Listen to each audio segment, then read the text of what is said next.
it. We will hear and speak it. Read and write it too. Read and write it too.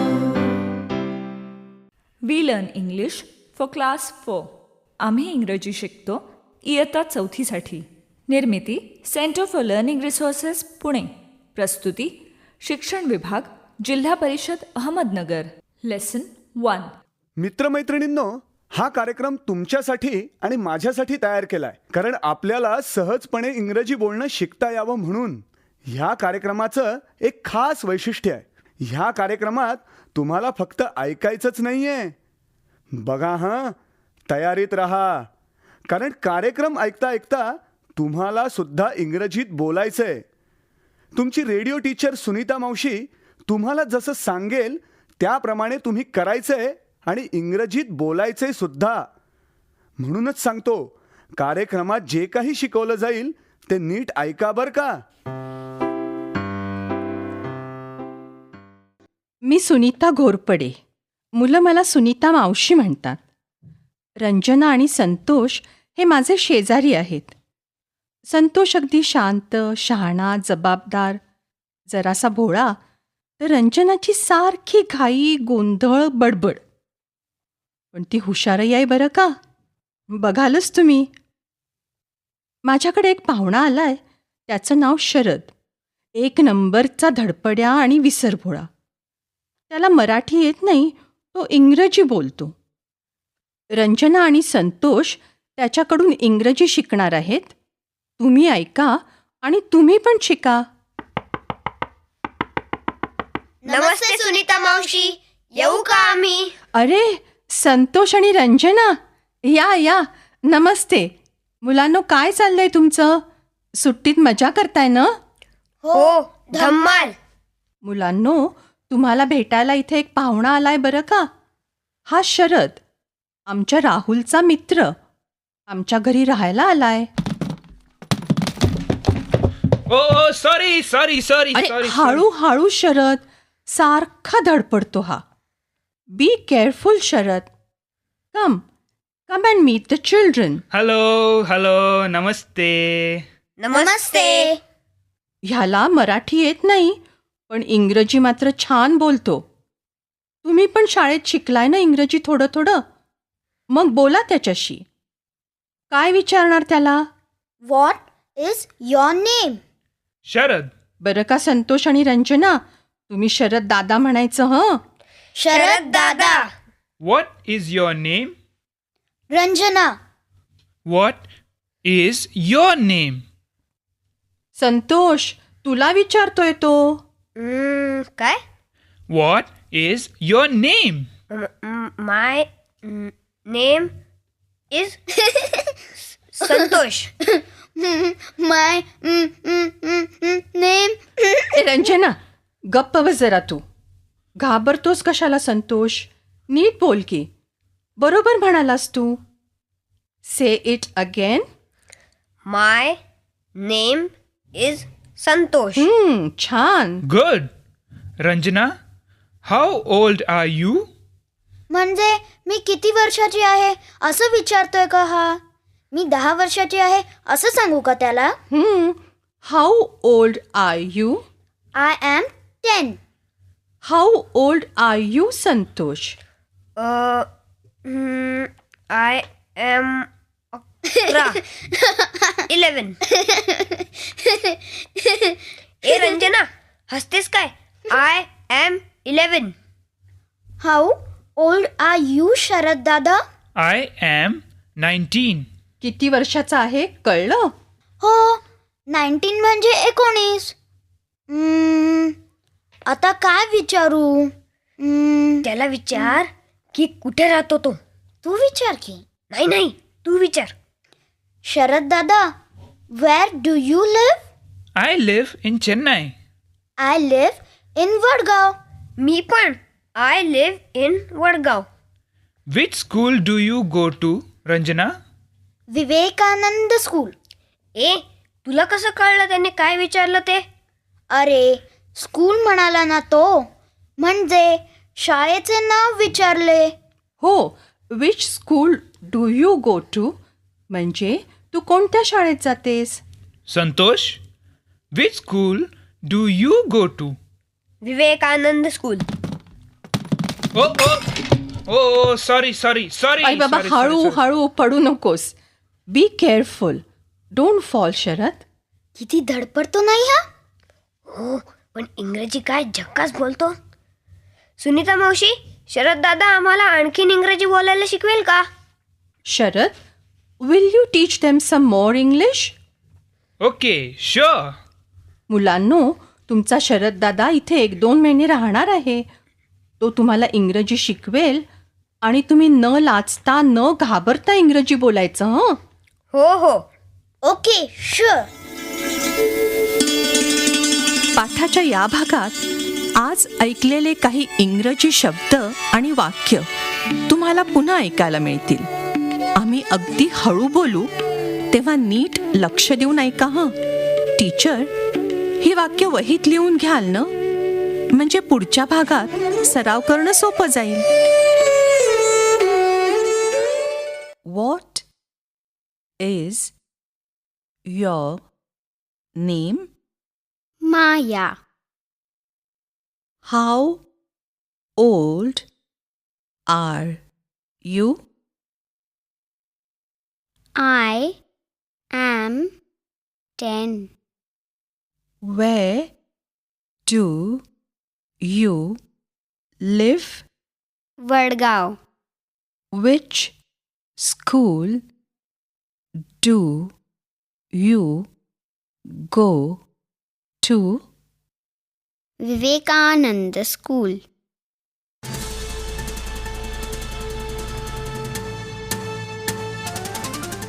Radio ऐकणाऱ्या मित्रमैत्रिणींनो, आता तुमची पाळी. शाळेत किंवा घरी जिथे असाल तिथे माझ्या सूचनांप्रमाणे बोलायचं. हं, लाजायचं नाही बरं का. असं बोलून बोलूनच तुमचं इंग्रजी सुधारणार आहे.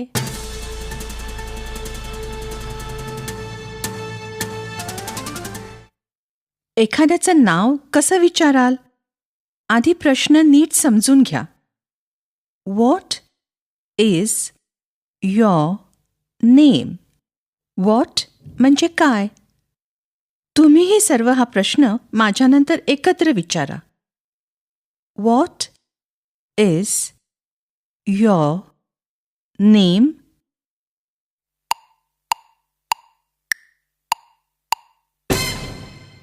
आणि दुसरा प्रश्न होता, तुझं वय काय? किंवा तू किती वर्षांचा आहेस? How old are you? हा प्रश्न तुम्ही माझ्या मागून विचारा. सर्वजण एकत्र म्हणा. हं. How old are you?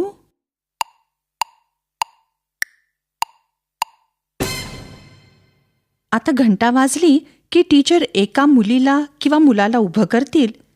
त्यांनी माझ्या प्रश्नाचं उत्तर द्यायचंय. पूर्ण वाक्यात नाही बोललं तरी चालेल.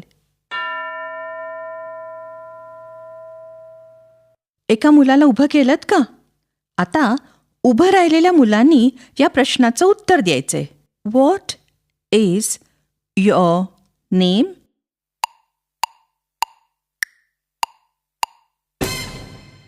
आता या प्रश्नाचं इंग्रजीत उत्तर दे. How old are you?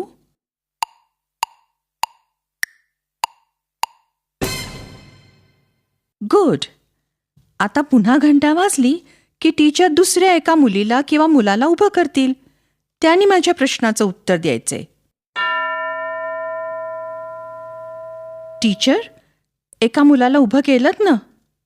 आता उभं राहिलेल्या मुलांनी किंवा मुलींनी या प्रश्नाचं उत्तर द्यायचं. What is your name?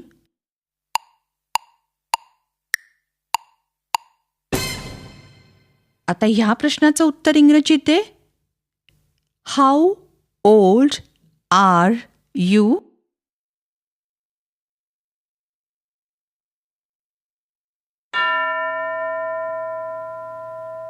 Teacher, एका मुलाला उभं केलंत ना. आता उभं राहिलेल्या मुलांनी किंवा मुलींनी या प्रश्नाचं उत्तर द्यायचं. What is your name.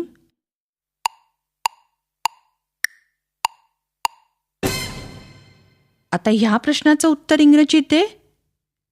How old are you?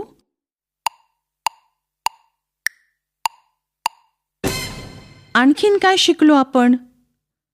अजून 2 प्रश्न नीट शिकूया. तू कुठे राहतोस हे इंग्रजीत असं विचारायचं. Where do you live? तुम्ही आधी प्रश्न म्हणून बघा बरं. Where म्हणजे कुठे. माझ्यानंतर तुम्ही सर्व एकत्र म्हणा. Where do you live?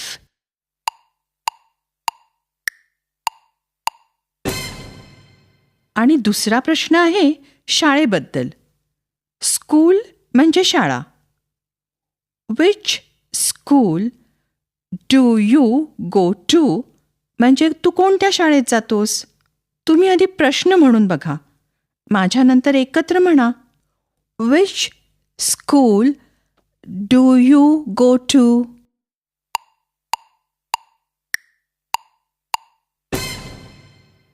बरं, आता या प्रश्नांची उत्तरं देणार ना? पूर्ण वाक्यात दिलं नाही तरी चालेल. मी मगासारखं एकेका मुलीला किंवा मुलाला विचारेन. घंटा वाजली की टीचर एका मुलीला किंवा मुलाला उभं राहायला सांगतील.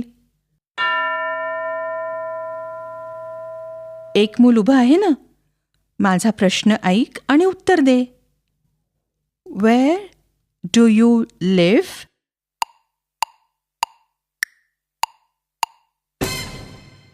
आता या प्रश्नाचं उत्तर दे. Which school do you go to?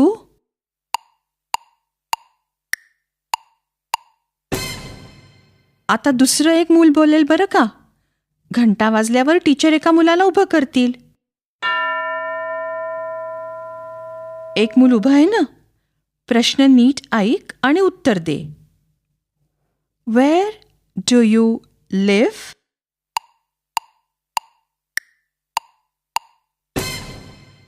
आता या प्रश्नाचं उत्तर दे. Which school do you go to? आता दुसरं एक मूल बोलेल बरं का. घंटा वाजल्यावर टीचर एका मुलाला उभं करतील. एक मूल उभं आहे ना? प्रश्न नीट ऐक आणि उत्तर दे. Where do you live?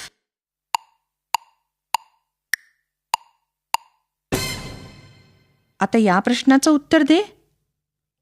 Which school do you go to?